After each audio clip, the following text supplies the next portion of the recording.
ফেসবুকে ড্যাশবোর্ডে সাম্প্রতিকতম আপডেটের পর আমরা যে টুলস বলে অপশনটি আগে পেতাম সেটি অনেক ক্ষেত্রে অনেকের প্রোফাইল বা পেজে দেখা যাচ্ছে না। এখানে আদার টুলসে ক্লিক করলে আগে আমরা যেমন recommendation, monetisation, comments manager, pay out আরও অনেকগুলি টুলস দেখতে পেতাম, সেগুলি দেখতে পাচ্ছি না। এটা অনেকের প্রোফাইল বা পেজের ক্ষেত্রে হচ্ছে।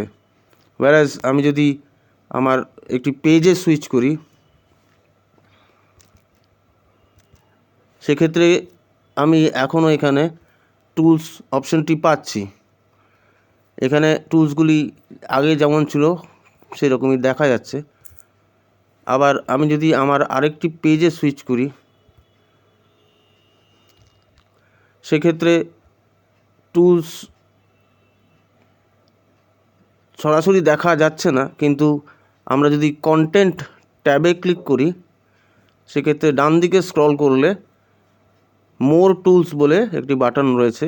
এখানে ক্লিক করলে প্রায় সব টুলগুলিই আগে যেমন দেখা যেত দেখা যাচ্ছে, যদিও একটু ওপরে নিচে বা আগে পরে হয়েছে, কিন্তু টুলসগুলি পাওয়া যাচ্ছে। তো এখন অনেকের প্রোফাইল বা পেজেই এই ব্যাপারটা হচ্ছে, অনেকে টুলস পাচ্ছে না।